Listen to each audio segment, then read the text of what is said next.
Muy buenas tardes o ya noches, que el Señor le bendiga, familia Maranata, que nos está en esta noche sintonizando y haciéndonos el favor de prestar sintonía a esta transmisión. Es un privilegio para mí poder comunicarme con usted hoy martes, que es un día de culto en la iglesia de Maranata Nesa. Dios nos ha dado el privilegio, y gracias a mi hermanito Adán, que nos da la oportunidad de compartir con usted en esta noche. Solamente voy a esperar a que puedan compartir el link en el muro de Nesa, que es la iglesia pues anfitriona en esta hora. Gracias a Dios pues ya estamos aquí con ustedes, así que solamente voy a esperar a la indicación que ustedes me puedan decir de que ya se compartió en el muro del Face de Nesa. Amén. Y mientras vamos a hacer una oración pidiéndole al Rey bendito de la gloria que nos pueda hablar en esta noche. No sé cuántos quieren que Dios le hable en esta hermosa hora de la noche. Yo vengo necesitado de que el Rey bendito nos hable, y créame que en primer lugar nosotros somos los más necesitados, nosotros que estamos aquí al frente, y siempre pedimos, ¿no?, que usted pueda orar por nosotros para que Dios limpie el vaso tanto por dentro como por fuera, y que lo que podamos compartir en esta noche sea una palabra que realmente venga del mismo trono de la gracia. Así que doy gracias al Señor por su vida y vamos a hacer una oración en esta noche. Padre bendito de la gloria, te doy gracias en esta noche porque tú eres bueno, Señor, y tu misericordia es para siempre. Te pido en esta hora, Señor, que seas tú a través de nosotros quien traiga una palabra, que traiga una confrontación con tu iglesia amada, Señor. Sabemos que tú estás a las puertas y anhelamos, Señor, irnos en el arrebatamiento glorioso, Señor. Bendice a cada oyente de esta noche, Señor. Bendice a mis hermanitos de Maranata Nesa, los hermanitos de Maranata del Valle, los que nos congregamos aquí en Maranata Galtenco, mis hermanitas de Cuautitlán, Cuautepec, Señor, y a donde quiera que tengan el favor de sintonizarnos, Señor, que tu palabra llegue con autoridad. Lo pedimos, lo suplicamos en el nombre glorioso de Jesús. Amén, amén y amén. Gloria al Señor. Sean todos bienvenidos en esta hora, y déjenme ponerle el título en esta noche, lo que vamos a estar compartiendo. Esta noche vamos a compartir acerca de la madurez. Usted sabe que el Señor viene por una iglesia que haya alcanzado la madurez. Hemos explicado acerca del crecimiento de la semilla. Dice que primero es grano, después es hierba, después es espiga, y por último es un grano, pero grano maduro, y luego viene el tiempo de la cosecha. Esas son 3 etapas en la vida de todo creyente, que bien podríamos decir que la hierba es la etapa de la niñez espiritual, la etapa de la espiga es la adolescencia espiritual, y la etapa de grano ya es la etapa de madurez. Hemos explicado en otras oportunidades que la etapa de la niñez espiritual está compuesta por los evangelios, que es una etapa en donde hay novedad, donde el Señor hacía milagros, sanidades, salvación, liberación, expulsión de demonios. Es la etapa de la niñez. Usted sabe que a un niño le gusta estar en la novedad, y en el evangelio siempre tiene que haber novedades, siempre tiene que haber milagros, porque en las congregaciones siempre deben de haber recién nacidos, recién convertidos, y por amor a ellos debe de haber esa etapa de la novedad, de lo sobrenatural del evangelio. Luego vemos que después de los 4 evangelios nos aparecen las cartas paulinas, que son cartas en las cuales hay doctrina, y esto representa a los adolescentes espirituales. Un adolescente es aquel que está también en la curiosidad. Usted sabe que un adolescente es aquel que no puede permanecer mucho tiempo en una relación, no están constantes en un trabajo, no están constantes ni siquiera en una manera de pensar. Un adolescente hoy quiere ser doctor, ya mañana ya quiere ser ingeniero, después ya escucha al pastor y dice, ya quiero ser pastor. Mire, el adolescente quiere vivir hoy aquí en México, después se quiere ir a Sí, después quiere irse a Europa, después se quiere ir al Asia. Mire, hermano, el adolescente representa en las cartas paulinas aquel que encuentra las bendiciones en las figuras. Usted sabe que lindo es cuando usted y yo leemos la escritura y encontramos que dice agua. El agua es la palabra. Y el vino. El vino es el gozo. Y empezamos a armar ahí y entendemos mensajes a través de las figuras. ¿Y qué decir de la doctrina? ¿Qué decir de las novedades escatológicas? Qué lindo cuando... y es necesario que todo creyente pase por la niñez, que pase por la adolescencia, pero muy pocos logran llegar a la madurez espiritual. Ya el maduro ya no se sorprende tanto de cosas que a un niño le sorprenden. Un maduro ya no se mueve fácilmente como se mueve un adolescente. Y a un maduro, ¿en qué cree usted que está pensando un maduro? Un maduro ya empieza a pensar, ¿y de qué me voy a morir? ¿Qué voy a dejar de herencia? Caray, no he hecho nada en la vida. Un maduro ya piensa en la muerte. Y la madurez espiritual, basados en los libros del Nuevo Testamento, la encontramos en Apocalipsis. Un apóstol Juan, que en la isla de Patmos, que fue donde se cree que murió, pues ya le está viviendo experiencias sobrenaturales, y pues ya él está pensando en morir. Realmente el maduro es el que ya está pensando, ya es tiempo de que muera. Entonces esta noche yo no sé qué audiencia tengo, no sé si hablo con niños espirituales, no es pecado ser niño. No sé si hablo con adolescentes espirituales, tampoco es pecado ser adolescente. O estaré hablando con maduros espirituales, que es la condición que se espera en la iglesia que se va a ir en el arrebatamiento. No sé si usted anhele irse en el arrebatamiento, pero bueno, veamos qué dice Efesios capítulo 4 y verso número 13. Dice que el Señor estableció, y en la escuela doctrinal del domingo se estuvo hablando acerca de los 5 ministerios en la figura de las 5 alas de 5 aves que representan 5 funciones en los distintos ministerios. Cada una de ellas, por la característica de las alas del ave que le cubre, son características de cada ministerio. Pero al final la función es la misma, es que todos lleguemos a la unidad de la fe. Tanto las alas de paloma, por ejemplo, del profeta, que anda ahí queriendo reunir y que anda ahí protegiendo, como las alas del águila, que vuela por las alturas y baja solamente para ir en contra de la presa.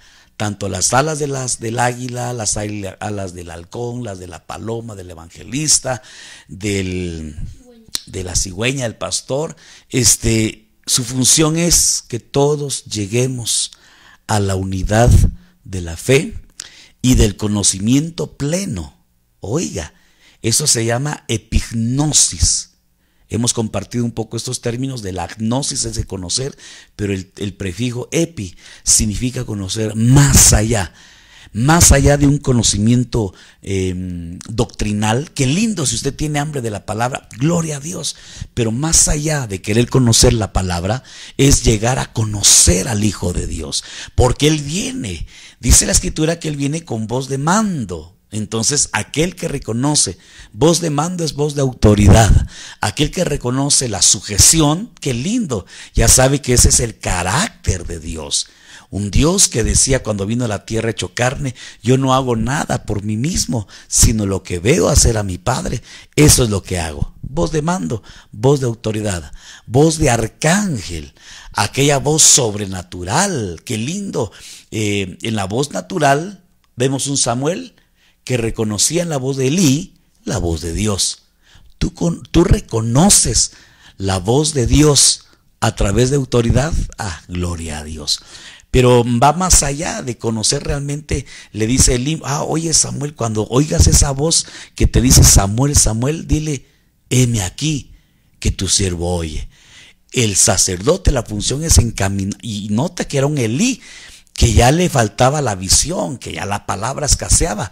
Sin embargo, era una autoridad que cuando llega Ana, la libera. Eso me sorprende, una autoridad caída, liberando a una Ana y diciendo: vete en paz, vete a disfrutar a tu esposo Elcana, y que Dios haga conforme al deseo de tu corazón. Qué lindo una Ana. Y de ahí nace Samuel, Shammah. ¿Te acuerdas que lo explicábamos el día viernes? Dios oye, el Shamuel, Dios oye, y tiene que ver con aquel que tiene que aprender a oír la voz de Dios. Ya la reconociste por la voz de la autoridad, gloria a Dios, pero tenemos que subir a otro nivel, la voz de arcángel, y la última, que es el examen final, con trompeta de Dios, que es el mismo shofar llamado Jesucristo. Nosotros esperamos el shofar del cielo, la trompeta final, y a la voz de esa trompeta nos vamos, no sé cuántos dicen amén, nos vamos de esta tierra. Entonces, la función ministerial, yo sé que a usted le gusta oír al apóstol, benditas palabras que da el apóstol. Hoy él nos estaba compartiendo un tema y nos dice: ustedes son pastores, a ustedes les traigo grano para que ustedes desarrollen los temas. Qué lindo escuchar a un apóstol que en un estudio nos da material como para sacar temas para tal vez todo un año, y no a uno terminado de digerir esa palabra y ya viene el otro costal de grano. Órale, váyanse al trigo, siervo del Señor, y vayan a procesar hasta que se haga harina, hasta que se hagan tortas comestibles para los amados de la iglesia, ¿verdad? Pero es necesaria también la palabra profética, es necesaria la palabra magisterial, la palabra pastoral y la palabra evangelística, porque si yo no escucho la palabra pentagonal, yo no voy a llegar a la condición de un hombre maduro, a la medida de la estatura de la plenitud de Cristo. Entonces hoy yo quiero hablar un poco acerca de esa madurez espiritual y algunas características de los maduros. Y aquí creo que nos va a costar un poquito trabajo, híjoles, hermanito amado, cómo decírselo, ser sinceros delante del Señor. Dios ama la verdad en lo íntimo, y Dios nos ha estado hablando últimamente en palabra de profecía, y nos ha estado exhortando, nos ha estado hablando acerca de que tenemos que estar preparados, y que el Señor nos ha dicho: si yo vengo hoy, se queda, este pueblo se queda. Entonces yo estoy muy preocupado, créamelo, pero más que preocupado, me estoy ocupando mejor para poder trabajar en pos de esta madurez. Y me sorprende estos versículos que le voy a compartir en esta noche. Oseas capítulo 4 y verso número 9. Hemos estado hablando mucho de la sinergia, y tiene que haber una sinergia entre el pueblo y el ministro. Alguien por ahí decía que cada iglesia tiene el ministro que se merece. No sé si usted diga amén, y si dice amén, no sé si es buena noticia o mala noticia, o no será al revés. Cada pastor tiene el pueblo que se merece. Yo no sé si diría amén o no diría amén, pero vamos a ver los versículos que dice la Escritura. Mejor veamos qué dice la Escritura. Amén. Oseas capítulo 4 y verso número 9. Y será el pueblo como el sacerdote. Mire, hermano, no sé si usted dice amén, gloria al Señor, o me va a decir: ahora entiendo. Qué terrible la palabra de Dios, ¿verdad, mi amado hermano? Oiga lo que dice aquí: y será el pueblo como el sacerdote.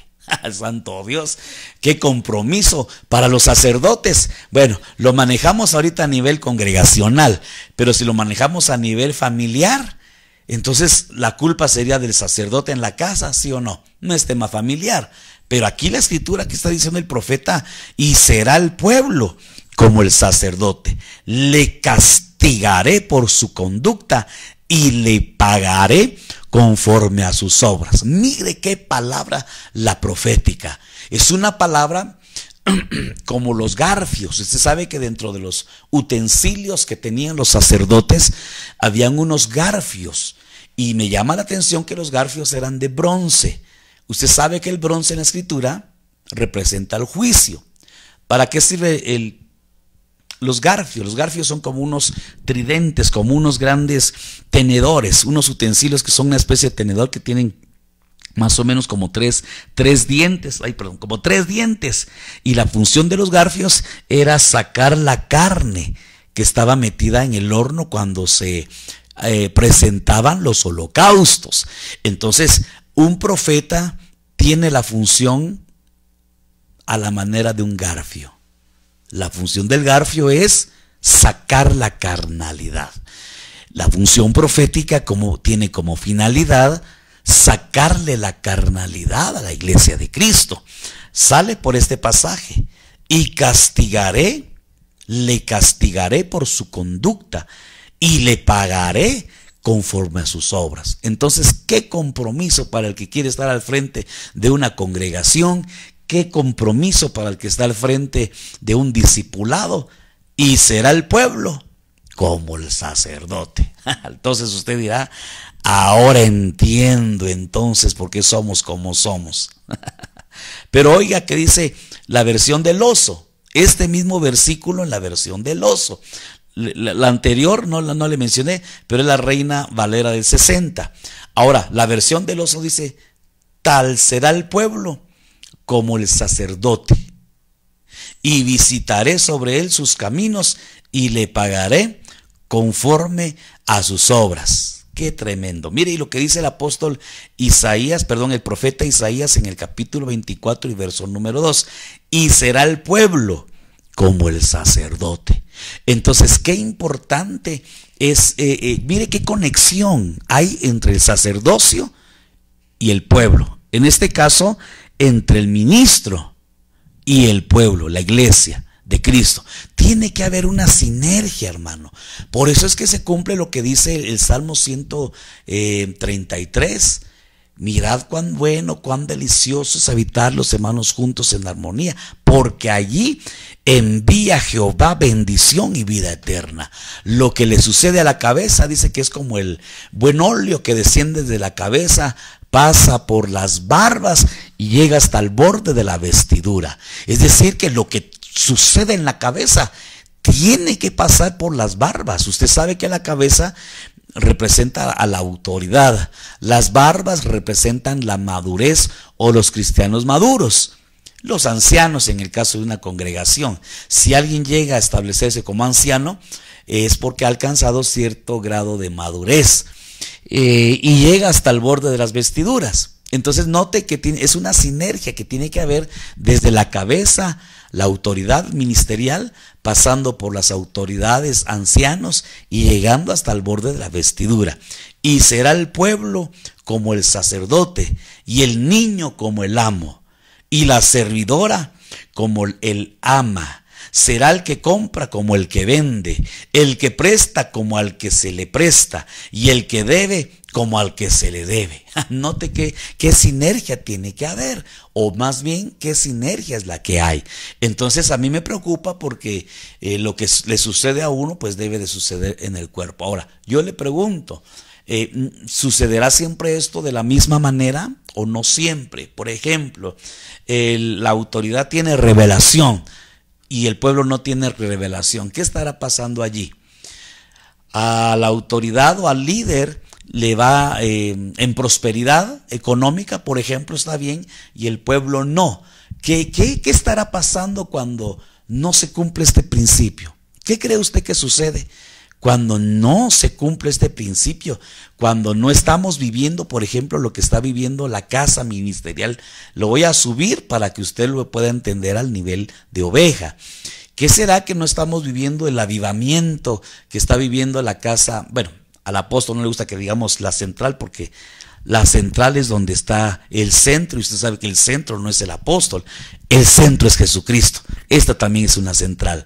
Pero por ejemplo, lo que sucede en la zona 5 no sucede acá, o lo que no le sucede aquí por ejemplo a Jaltenco, ¿verdad? No está sucediendo en el Valle, no está sucediendo allá en Nesa, o lo que le está pasando el sacerdote no lo está pasando el pueblo. Entonces, ¿qué estará pasando allí? ¿Usted qué cree?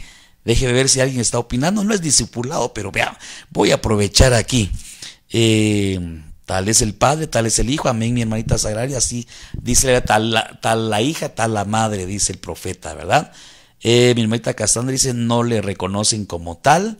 Muy bien. O simplemente pues no están bajo esa cobertura, ¿verdad? No estamos bajo esa sombra. Pero bueno, veamos qué más dice la escritura. Jueces capítulo 7 y verso número 17. Me impresiona en el caso de Gedeón. Por eso le digo, no pueden haber pueblo sin orar si no ve al sacerdote orar. Por eso es que nosotros ya, como dicen aquí, ya nos cayó el 20 y vamos a empezar a orar. De hecho, hace 8 días empezamos la oración los días martes en la noche y hoy tenemos oración también, porque recuerdo que cuando al Señor Jesucristo, Él no le dijo a los discípulos, vayan a orar, sino Él se ponía a orar y el pueblo le decía, bueno, Jesús, los discípulos de Juan el Bautista oran, los discípulos de los fariseos oran, pero ¿y nosotros cuando vamos a orar? Y le dicen, Señor, enséñanos a orar. Entonces esto le sucedió a Gedeón y les dijo, miradme y haced lo mismo que yo. Y esto lo quiero trasladar, aprovechando que es para la congregación para Maranata. Esto sucede en los distintos grupos y las distintas áreas de trabajo. No le podemos exigir al servidor puntualidad si no ven puntualidad en mí. Los que están enseñando la palabra, no le podemos exigir a los alumnos, oye, ¿y de qué sirve? O de cuál es las alas de halcón, a quién representan, cuando yo mismo no sé la totalidad de las alas. No sé si me voy a entender. Entonces, en otras palabras, nuestro ejemplo es el que va a estar ministrando. Si somos sacerdotes, nuestro ejemplo es el que va a estar ministrando. Y dice Gedeón, miradme y haced lo mismo que yo. Qué compromiso más tremendo para los líderes. Y yo no sé cuántos líderes me están viendo en esta noche, pero si usted es padre o es madre, aunque no quiera, usted es líder en su casa. Y no podemos exigirle a nuestros hijos cuando ellos no están viendo en nosotros el ejemplo. Gedeón, él llevaba su trompeta. Esto no recuerdo si lo explicó el hermanito Adán, pero dentro de los 5 shofaristas, uno de los 5 shofaristas era Gedeón. Y él también tenía un grupo de shofaristas. El grupo de shofaristas de Gedeón eran 300, pero Gedeón también era un shofarista. Entonces viene Gedeón, agarra el shofar, suena el shofar, y entonces es lo que le dice a los 300, ustedes van a hacer lo mismo que haga yo. Cuando yo suene el shofar, ustedes van a sonar el shofar. Y al sonar del shofar, vamos a destruir los cántaros. Y 300 cántaros, incluyendo el cántaro de Gedeón. Y adentro del cántaro de Gedeón estaba la antorcha, que fueron los 3 elementos con los cuales ellos fueron a vencer a los madianitas. Entonces estamos en una batalla, y esta batalla tiene que ser comandada y liderada por la autoridad. En tu casa, tú tienes que ser la autoridad, y tus hijos van a ser, quieras o no, van a hacer lo que tú estás haciendo. Ellos van a reconocer autoridad cuando vean en ti que estás reconociendo autoridad. Ellos van a orar cuando a ti te vean a orar. Ellos van a leer la palabra cuando te vean a ti leyendo la palabra. Ellos van a evangelizar cuando nos vean a nosotros evangelizar. Mire qué compromiso. Y entonces ahí llegó la victoria a Israel en el avivamiento de Gedeón. Miradme y haced lo mismo que yo hago. Esto lo vemos en el apóstol Pablo. Hermanos, sed imitadores míos y observad a los que andan según el ejemplo que tenéis en nosotros. Qué tremendo, hermano. Entonces, tú y yo somos ejemplo para la gente. Si la gente no quiere ser cristiana, no digas, es que en la iglesia no hay amor, es que en la iglesia no hay una buena estrategia para sostener a las ovejas. No, es que a lo mejor no les es atractivo el evangelio, porque en nosotros solamente están viendo religiosidad, porque tal vez en nosotros solamente están viendo legalismo, y a lo mejor tú y yo con nuestro evangelio, lo que dice el apóstol Pablo, que somos cartas abiertas, leídas por los hombres. ¿Qué estarán leyendo?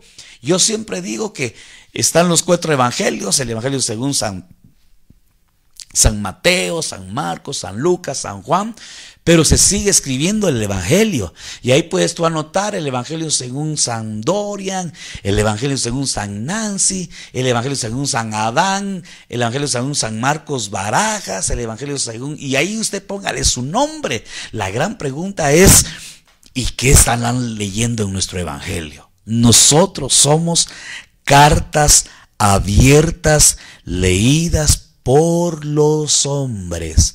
Pablo tenía la solvencia y la autoridad para decir: sean imitadores míos y observad a los que andan según el ejemplo que tenéis en nosotros. Somos ejemplo. Nuestros discípulos, porque aunque no querramos, tú y yo tenemos discípulos a los que tú y yo le estamos compartiendo, y aunque no les compartamos, nuestra vida es una forma de evangelizar a la gente de afuera. Pero bueno, sigo. Entonces quiero hablar en esta noche de la madurez, pero vamos a poner de ejemplo a algunos apóstoles. Básicamente vamos a poner a 3 apóstoles que alcanzaron cierta madurez. Digo cierta porque aunque los 3 que voy a mencionar alcanzaron una madurez, no fue la misma madurez que alcanzaron los 3 siervos que vamos a hablar en esta hora.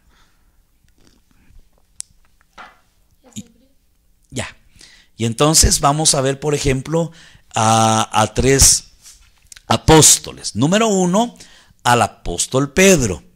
Número 2, al apóstol Pablo. Y número 3, al apóstol Juan. Cada uno de ellos nos indica la Biblia que fueron los únicos que llegaron a establecerse como maduros. Una palabra que en la Biblia que es una manera de sinónimo de madurez, es la palabra anciano. No es lo mismo alcanzar madurez que ser viejo. Pregunto, ¿tendrá que ver la madurez con la edad cronológica? No. Usted me tendrá la respuesta, porque a veces vemos gente grande haciendo inmadureces, así cometiendo actos como lo que le decía el apóstol Pablo a Timoteo: huye de las pasiones juveniles. Como que la pasión juvenil era una característica propia de la juventud o de la adolescencia.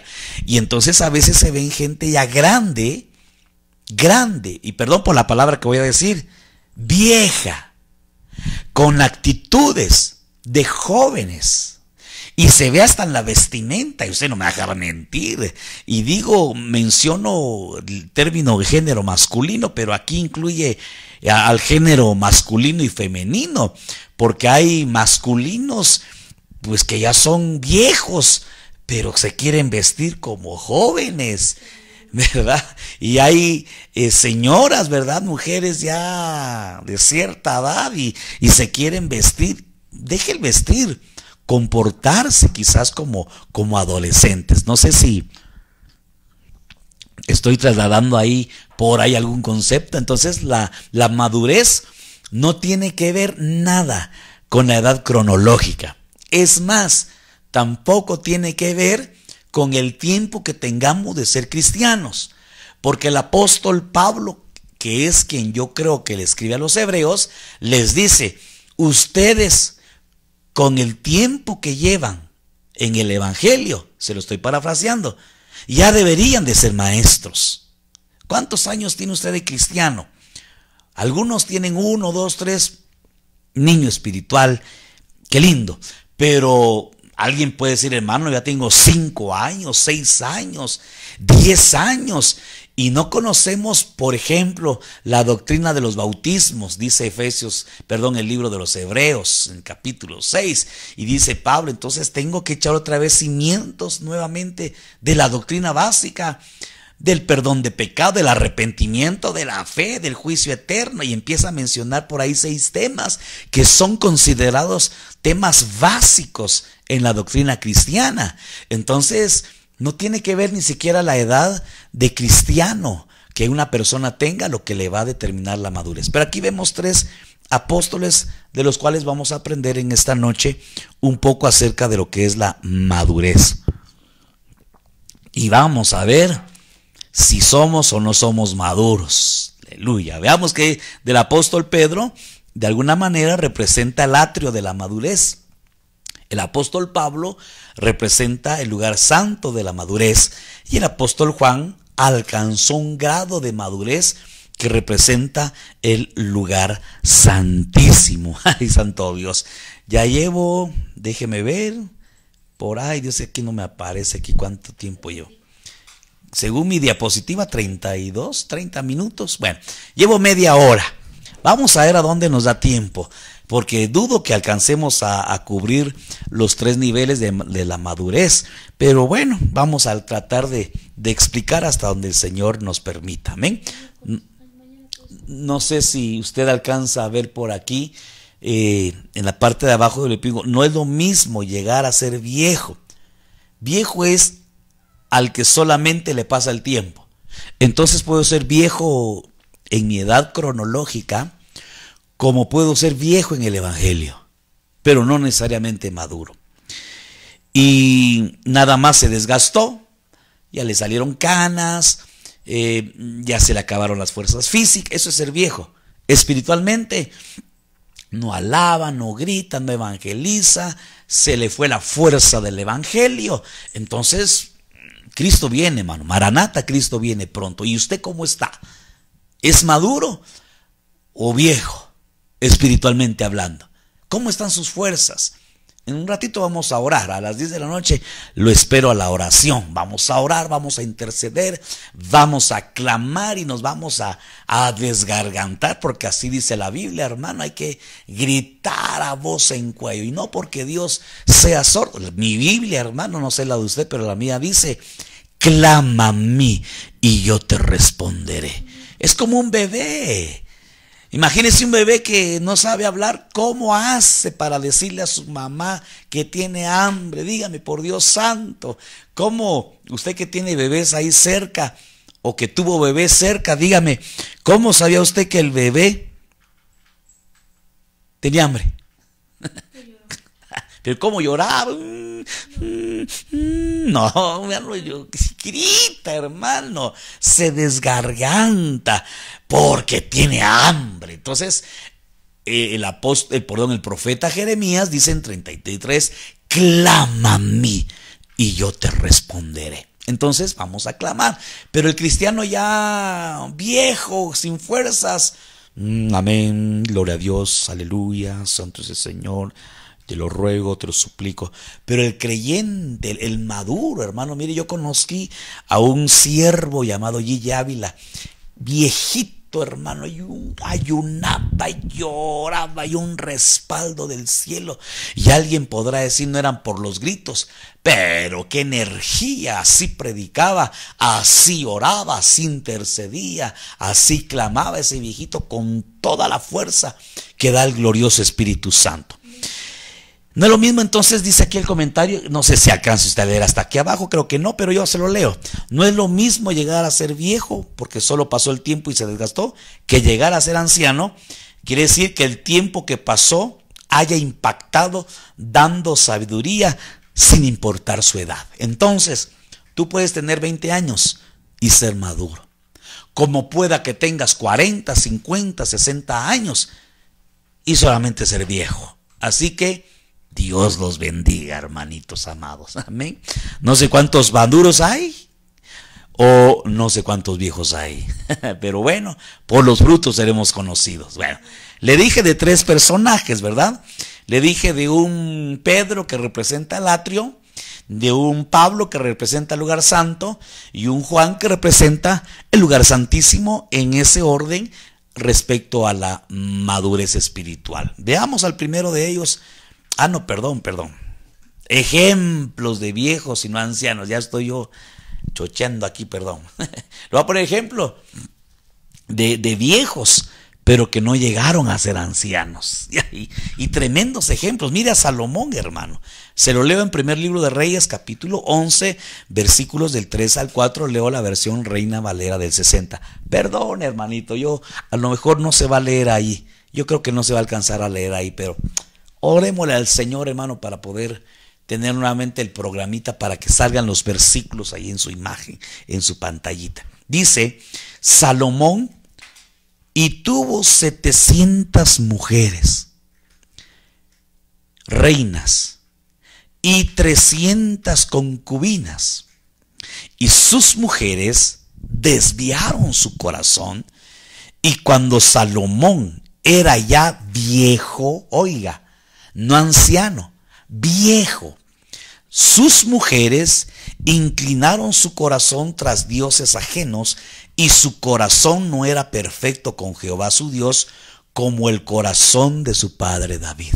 Usted sabe que Salomón, cuando comenzó su reinado, era un joven, era un muchacho, tan indefenso, tan incapaz se sentía de llevar él las riendas de una nación, porque imagínese, no sé cuántos hijos tenga usted, pero a veces con 2, 3 hijos ya nos exasperan, ya nos sacan ahí canas verdes, nos ponen iracundos, ¿verdad? ¿Se imagina una nación de millones y un muchacho tenerla que dirigir? Entonces usted ve ahí Salomón clamándole. ¿Sabe cuántos holocaustos le dio Salomón cuando era joven al Señor? No sé si usted sabe. 1000 holocaustos. Y le agradó tanto a Jehová que le dice, Salomón, pídeme lo que quieras, que yo te lo voy a dar. Y fue tan sabio este joven en su petición que no le pidió riquezas, no le pidió el iPhone 12, no le pidió, papá, Dios, por favor, mi petición por un novio, una novia. No. Le pidió sabiduría o corazón sabio y entendido para poder dirigir a una nación. Y le agradó tanto esa petición al Señor, pero no se pierda, 1000 holocaustos. Así fue el de joven. Pero cuando fue viejo, ¿cómo terminó? 1000 mujeres, porque dice que eran 700 mujeres reinas y 300 concubinas, que cuando él llegó a ser viejo, dice que inclinaron su corazón tras dioses ajenos, y usted lo puede leer. Él le daba, imagínense, 1000 mujeres, sin duda 1000 dioses, sin duda 1000 holocaustos, pero a distinto Dios. Y él empezó entregándole 1000 holocaustos a un solo Dios, y terminó 1000 holocaustos, 1000 dioses. Ala, hermano, qué terrible. Por eso la Biblia dice que es mejor el final de un asunto que el inicio.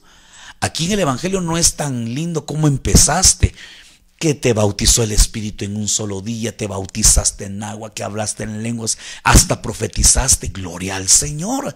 Pero ¿cómo estás hoy? Hoy es el día en el que el Señor puede venir, y Él no viene por Salomones en sus inicios, en sus carreras ministeriales, sino viene por los que cómo terminaron el final de su carrera. Ejemplo número 1, Salomón. Ejemplo 2, toda una iglesia, la iglesia de los Gálatas, cuya cobertura era el apóstol Pablo. ¿Te imaginas tener como cobertura al apóstol Pablo? Eso no nos garantiza ser una iglesia madura. Podemos tener la cobertura si resucitara el mismo apóstol Juan, si usted quiere, pero eso no nos garantiza madurez espiritual. Oiga, esto es lo único que quiero saber. Leo Gálatas capítulo 3, versos 2 y 3 en la versión de las Américas. Esto es lo único que quiero averiguar de vosotros. ¿Recibisteis el Espíritu por las obras de la ley o por el oír con fe?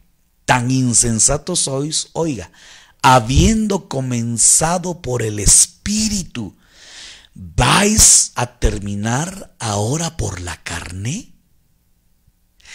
Y ya solo por cuestión de espacio no les sigo leyendo ahí, pero ahí dice, ¿quién los fascinó, Gálatas insensatos? ¿Quién los fascinó? Y cuando vemos la etimología de fascinar, significa ¿quién los hechizó? Los Gálatas empezaron por el Espíritu. Siendo bautizados por el Espíritu Santo. Pero alguien vino y les predicó con saber qué espíritu y los hechizó, terminando en la carne, cuando ellos habían empezado en el Espíritu. Por eso, un maduro espiritual no anda viendo predicaciones de aquí, de allá, tiene casa, tiene alimento, tiene sustento, tiene revelación, hermano. Bueno, y por último, mire el ejemplo de este profeta, hasta los profetas, hermano, y que Eliseo era un profeta que tenía doble unción de la que tenía el Elías que se fue. ¡Hala, hermano! Leo. Entonces añadió, mira, aquí le está profetizando Eliseo a un rey. Le dijo, toma las flechas. Y él las tomó, el rey las tomó. Y le dijo al rey de Israel, golpea la tierra. Y él la golpeó 3 veces y se detuvo. Oiga el verso 19. Y el hombre de Dios, perdón, no se lo subrayé, pero ¿qué hizo el hombre de Dios? Mire, se enojó. Mire, hermano, ¿se imagina a alguien profetizando bravo? Porque le dice, a ver, rey, agarra las flechas y empieza a pegarle a la tierra. Y viene el rey, hermano, yo no sé si él dijo en nombre del Padre, del Hijo y del Espíritu Santo. O él dijo, el lugar santo y lugar santísimo. El chiste es que paró a las 3. A la 1, a las 2 y a las 3. Y paró. Y el profeta dice, el hombre de Dios se enojó con él. Y le dijo, deberías haber golpeado 5 o 6 veces, entonces hubieras herido a Aram hasta exterminarlo, pero ahora herirás a Aram solo 3. Imagínese un profeta bravo. No, usted recibiría una profecía bravo. Bueno, de un profeta bravo. ¿Se imagina un pastor bravo, alguien que esté predicando bravo? Pues aquí un profeta, hermano, Eliseo. ¿De qué le sirvió doble porción del Espíritu Santo si estaba profetizando enojado? ¿Por qué no le dijo al rey, oye, golpea cuantas veces quieras darle a Aram? No, él le dijo golpea, no le dijo cuántas veces. No sé si me voy a entender esta noche. Entonces, aquí vemos 3 ejemplos de gente que llegó a ser vieja, pero no llegó al grado de madurez. Entonces, sigo, amado hermano. Y se opusieron al rey Uzías y le dijeron, no te corresponde a ti, Uzías, quemar incienso al Señor, sino a los sacerdotes, hijos de Aarón, que son consagrados para quemar incienso. Sal del santuario porque has sido infiel y no recibirás honra del rey. Sigo leyendo. Pero Uzías, con un incensario en su mano para quemar incienso, se llenó de ira. Y mientras estaba irado contra los sacerdotes, la lepra le brotó en la frente delante de los sacerdotes en la casa del Señor, junto al altar del incienso. Leí segundo de Crónicas 26, 18 al 19. Está hablando del rey Uzías. Este rey Uzías era un hombre, mire, pero hasta se inventaba armas. Era un hombre ungido de parte de Dios. Era un hombre respaldado por Dios. Un rey sobre Israel, pero un rey de verdad, hermano, con el respaldo de Dios. Un rey victorioso con el respaldo del pueblo y de Dios, hermano, no le faltaba nada. ¿Quién quisiera tener un ministerio con el respaldo de Dios y el respaldo de los hombres? Cualquiera de nosotros. Pero viene el rey, hermano Uzías, y se le ocurre meterse al santuario. Y él se pone a hacer sacrificios, a quemar inciensos. Él estaba usurpando un lugar. Él era rey, no era sacerdote. Sin embargo, él por sus pistolas se fue a meter al santuario, a presentar incienso. Y usted sabe que eso solamente eran los sacerdotes y no cualquier sacerdote, sacerdotes habilitados. Y no cualquier sacerdote habilitado, el sacerdote que estuviera en turno. Bueno, ¿para qué sigo? ¿Y sabe qué fue lo que molestó al Señor? No tanto que él hubiera entrado al lugar santo, sino que él se llenó de ira estando en el lugar santo, porque allí fue donde le cayó la lepra en la frente, por el enojo. Entonces, otro ejemplo de alguien aunque rey, aunque respaldado por Dios, pero inmaduro. No sé si está conmigo en esta noche. Qué tremendo, ¿verdad, hermano? Entonces, no sé cuántos de los que estamos aquí quisiéramos alcanzar la madurez espiritual. Pero bueno, yo sigo. Le hablé del apóstol Pedro, le hablé del apóstol Juan, y vamos a ver qué nos dice la Escritura. Basados precisamente en la Escritura, ¿verdad? El apóstol Pablo. Primera de Pedro, capítulo 5, verso 1. Apóstol Pedro, no sé si dije, perdón, apóstol Pedro. Veamos al apóstol Pedro, el que representa el atrio. Primera de Pedro, capítulo 5 y verso 1. La Reina Valera Gómez. Ruego a los ancianos que están entre vosotros, yo anciano también con ellos, y testigo de los padecimientos de Cristo, que soy también participante de la gloria que ha de ser revelada. Él testificaba que él mismo llegó a ser un anciano. Pero este mismo Pedro era el que cuando le llevaron a arrestar a Jesús, ¿te acuerdas qué hizo este Pedro? ¡Fum! Le mochó la oreja a Malco. Este Pedro fue el que cuando el Señor dijo, es necesario que el Hijo del Hombre padezca, él dijo, no, tal cosa no te acontezca. Y por decir esa confesión, se ganó casi que una maldición. Apártate de mí, Satanás. ¿Te recuerdas ese mismo Pedro que el Señor le dice, me amas, me agapeas? Y él, no, yo te fileo 3 veces, y se entristeció. Ese mismo Pedro. Le tengo una noticia. Llegó a alcanzar el grado de maduro, de anciano. Él lo testifica ahí, yo anciano también con ellos. Veamos al apóstol Pablo en Filemón capítulo 1 y verso número 9. Leo la versión de las Américas.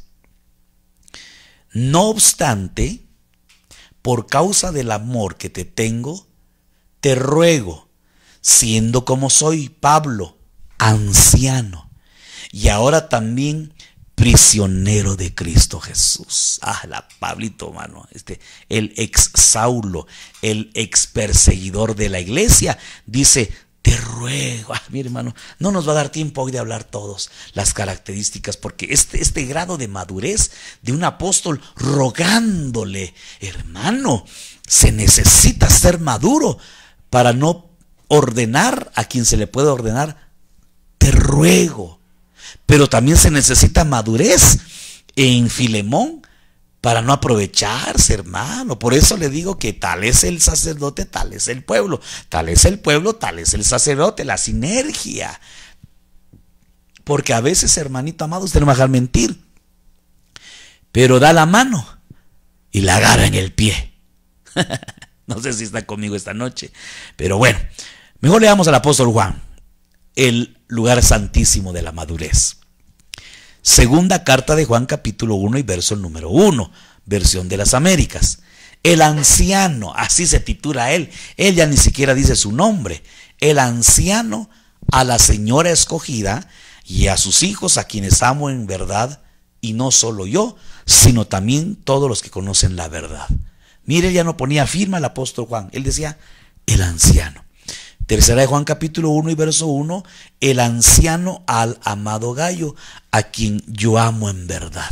Él se presentaba a sí mismo como el anciano. En otras palabras, el maduro. Aleluya. Yo no sé cuántos maduros habrán aquí esta noche. ¿Cuántos maduros me estarán oyendo? Bueno, por lo menos hay 11 maduros. Más duros, dice mi esposita. Los demás a ver qué están haciendo, ¿verdad? Bueno, la madurez del apóstol Pedro. Veamos qué nos habla aquí la escritura de la madurez del apóstol Pedro. Juan capítulo 21 y verso número 18. Según mi diapositiva ya van como 50 minutos. Pero bueno, vamos a ir despacito, ¿verdad? Despacito, despacito. En verdad te digo, cuando eras más joven, te vestías y andabas por donde querías. Punto y coma. ¿Qué hay que hacer cuando hay punto y coma? Hagamos una pausa y aprovechemos para hacer una reflexión. Aquí le está hablando Jesús resucitado al Pedro. arrepentido de haber blasfemado 3 veces. No sé si me voy a entender. Ya no es el mismo Pedro de antes de la cruz. Es un Pedro después de la cruz. Por eso le dice, en verdad te digo, cuando eras joven. Si yo le dijera, hermano, cuando usted era joven, ¿qué estoy dando a querer entender? Que ya no es joven. Fue joven. Entonces aquí vemos en el apóstol Pedro 3 etapas que le está diciendo Jesús. Cuando eras joven, te vestías y andabas por donde querías. Pausa. ¿Cómo sé que soy joven espiritualmente hablando? Niño pues, mancebo.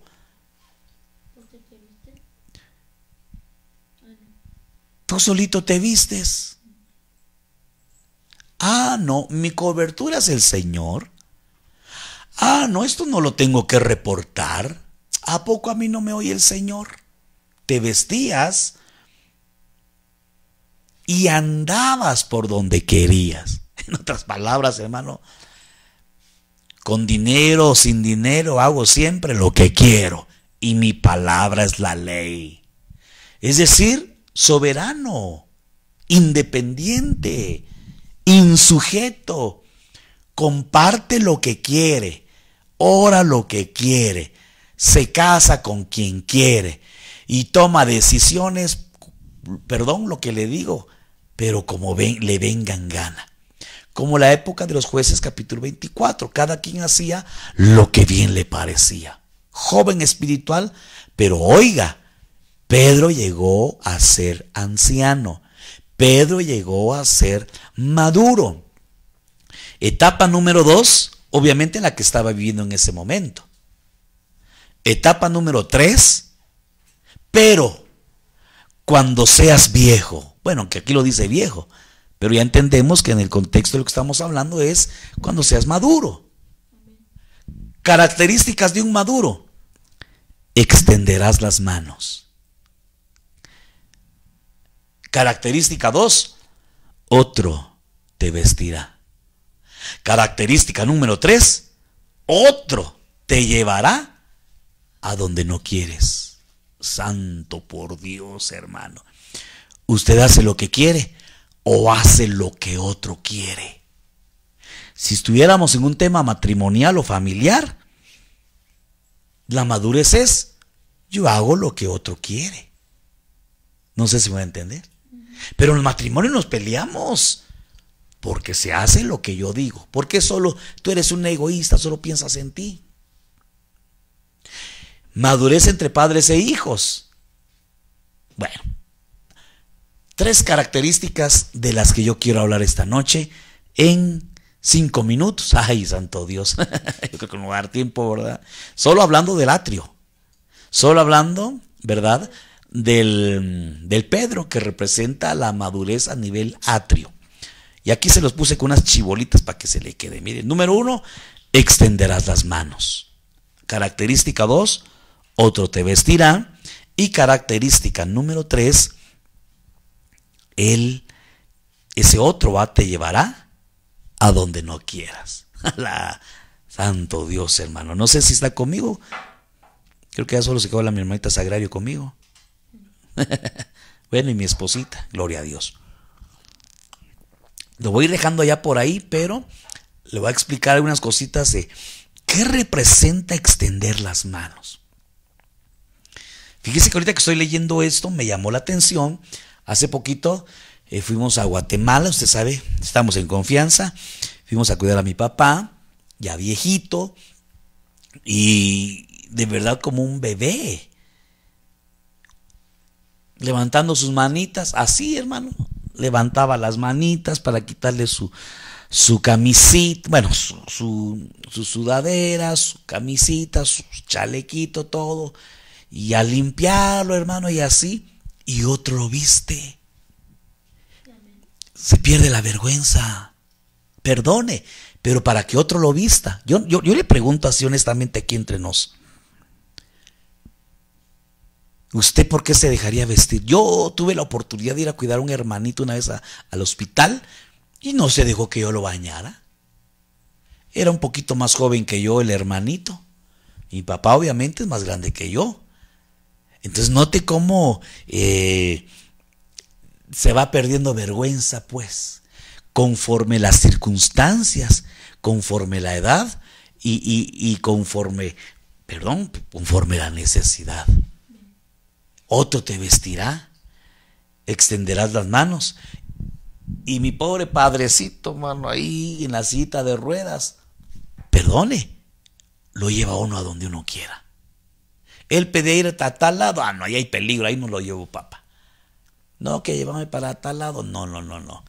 Otro te llevará a donde tú no quieras.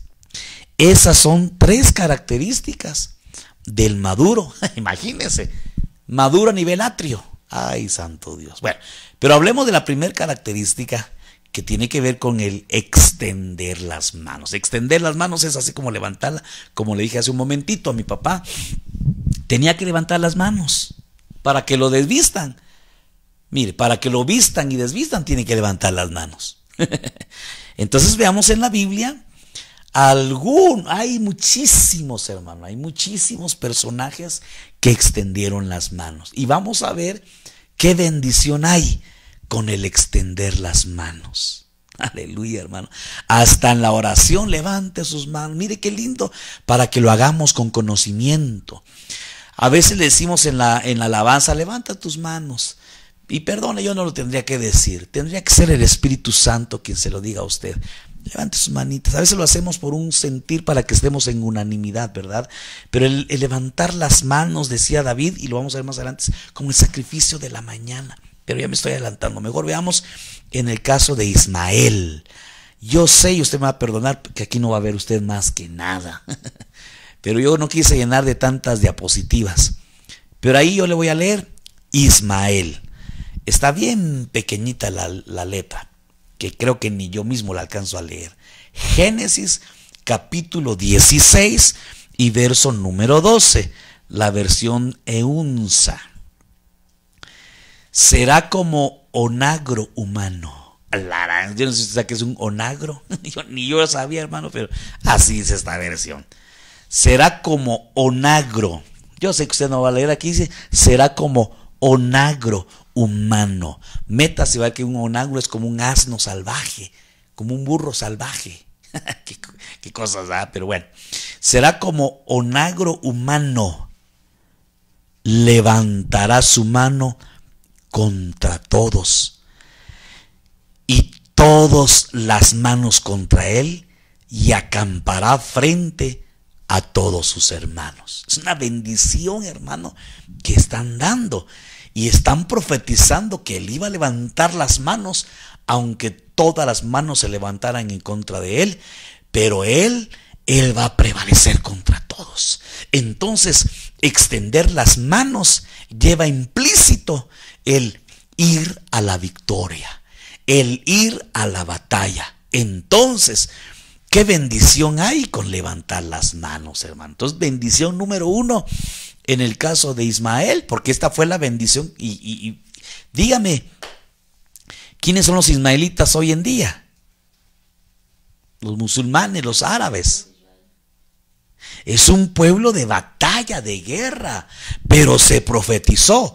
Tú vas a levantar las manos y todos las van a levantar en contra de ti.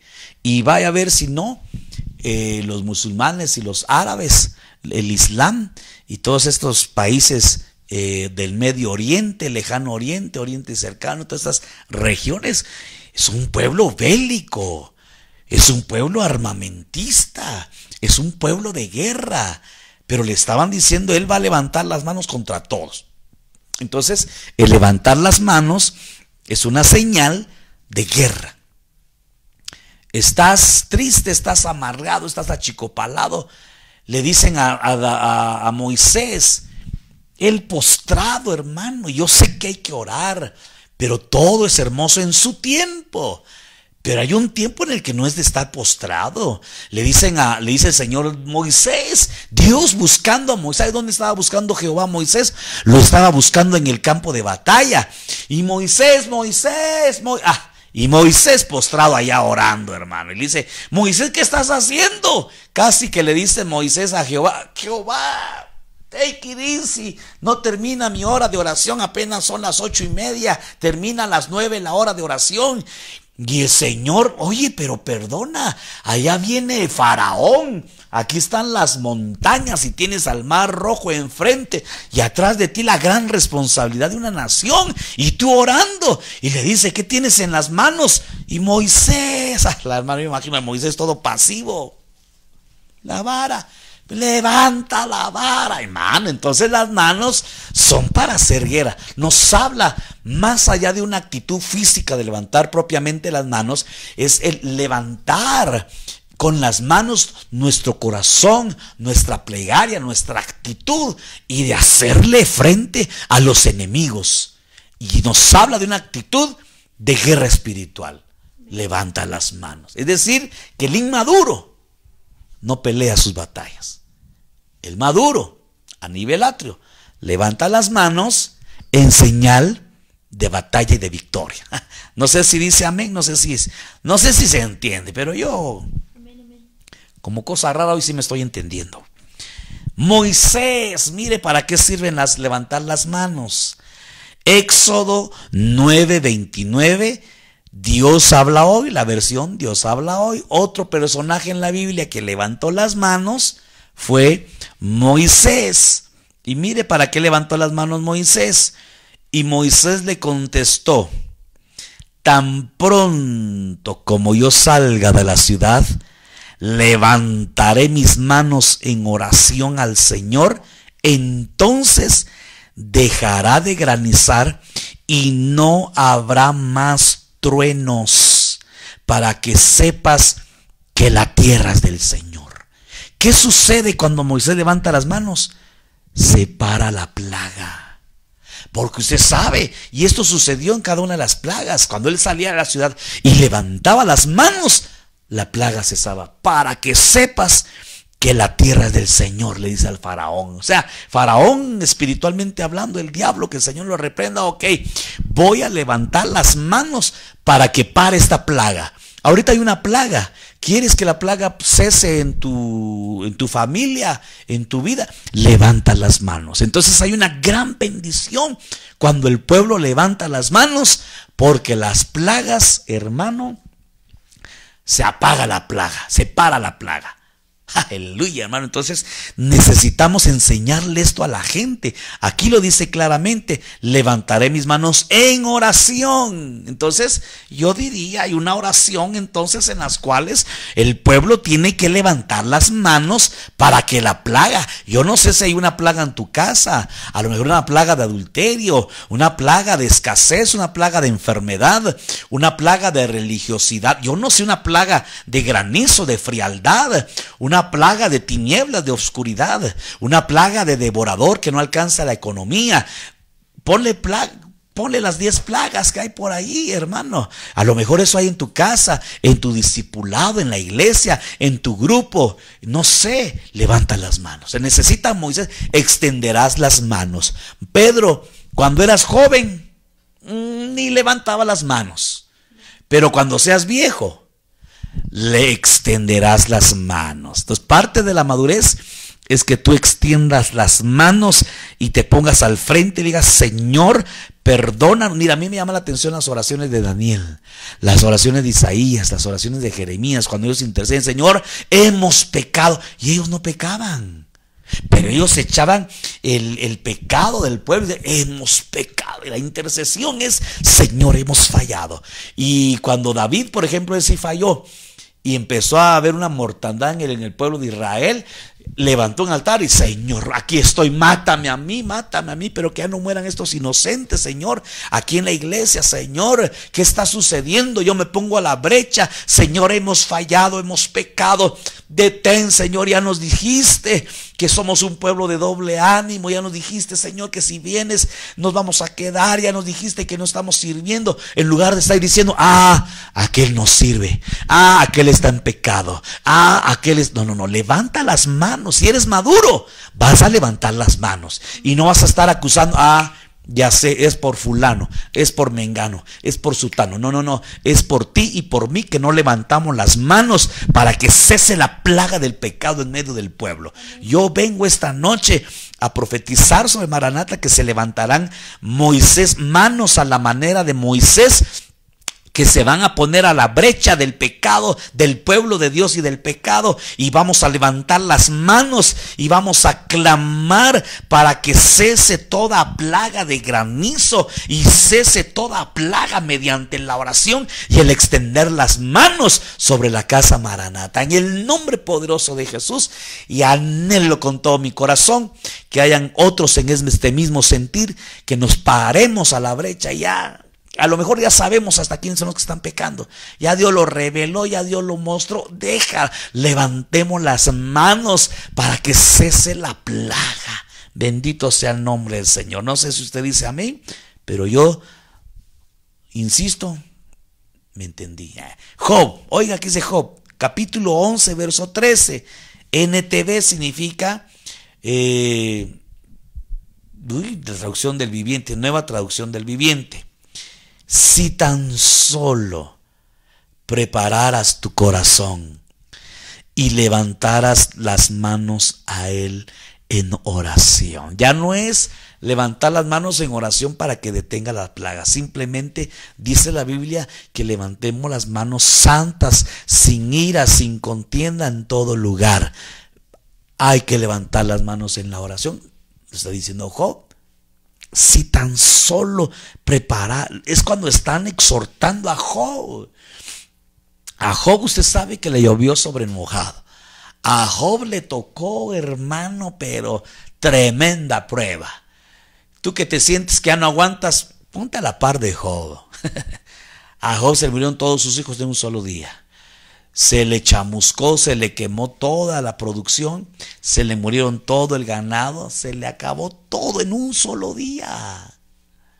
Y lo único que le quedó, una esposita que le dice: todavía le eres fiel a tu Dios, maldícelo y muérete al hermano. No solo, sino le quedó esa ayudita idónea. Santo Dios, hermano. Sin embargo, vienen y le dicen: si tan solo prepararas tu corazón y levantaras tus manos a Él en oración. Ah, qué glorioso, hermano. Hoy, repito, te espero en un par de horas y vamos a orar y levantar nuestras manitas en oración y que el Señor tenga misericordia de nosotros. Cuando seas maduro, extenderás las manos. Amén. Voy a dejarlo aquí. Termino con Davidcito, que ay Dios, este Davidcito, mire, hermano. Te alabaré mientras viva. A ti levantaré mis manos en oración. Pero aquí empieza diciendo: te alabaré.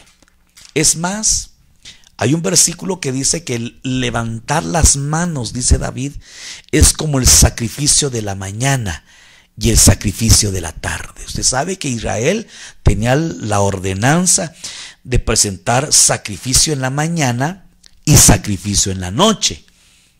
Y entonces es un sacrificio de alabanza, pues, para que me entienda. Es una señal, como decía mi hermanito Eric por ahí, levantar las manos como de rendición. Y extender las manos es una señal de dependencia. Y el levantar las manos en alabanza, hermano, es dirigir hacia Él toda nuestra fuerza, hermano. Las manos representan fuerzas, y cuando tenemos las manos abajo representan manos caídas, pero cuando levantamos las manos dirigimos a Él nuestra oración, nuestra petición, y sobre todo nuestra oración y el sacrificio de alabanza y el fruto de labios solamente a Él, mi amado hermanito. Por cuestión del tiempo, ya hoy sí creo que ya me pasé de la hora, pero lo voy a dejar aquí, hermano. Quedémonos. Hay más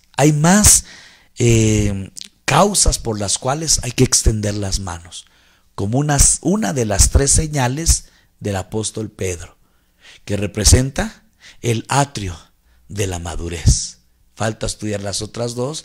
El otro te vestirá, el otro te llevará donde tú no quieras, y poder pasar a los otros niveles de madurez. Déjeme hacer una oración esta noche y déjeme que el Señor bendito de la gloria añada bendición a su bendita palabra. Rey bendito de la gloria, te damos gracias en esta noche porque nos das el privilegio, nos das la oportunidad de poder compartir tu bendita palabra, Señor. Ruego, oro, clamo delante de ti para que seamos un pueblo que vayamos alcanzando la madurez, Señor, y que las adversidades, las pruebas no sean otra cosa sino oportunidades para ver qué tan maduros, qué tan hemos crecido en este caminar en el Evangelio, Señor. Te pido por esta congregación, por Maranata, por familia Maranata, porque seamos una iglesia que estemos avanzando hacia la madurez, que seamos una iglesia que dejemos ya los rudimentos no solo de la palabra, no solo los rudimentos de la fe, sino que vayamos avanzando dejando las niñerías espirituales, las divisiones, las carnalidades, que no son otra cosa sino señales de una etapa de infancia espiritual. Queremos avanzar hacia la adolescencia, que los niños espirituales avancen a la adolescencia y que los adolescentes espirituales avancen hacia la madurez, y que los maduros espirituales, Señor, podamos soportar y podamos enseñar, como indicaba el apóstol Pablo, a las ancianas, que enseñaran a las más jóvenes a cómo comportarse, que los maduros que hayamos alcanzado, ojalá, Señor, primero Dios, así fuera, pudiéramos enseñarle con nuestro testimonio y con nuestras enseñanzas, Señor, en vida, enseñarle a los adolescentes y a los niños espirituales a seguir avanzando, que seamos ejemplo como lo hizo Gedeón, Señor. Imítenme, que hagan lo que yo hago, Señor. Lo ruego en el nombre poderoso y bendito de Jesús. Amén, amén y amén. Que el Señor le bendiga, amada iglesia Maranata. Les amamos entrañablemente y nos vemos en una hora y minutos. Que el Señor le bendiga.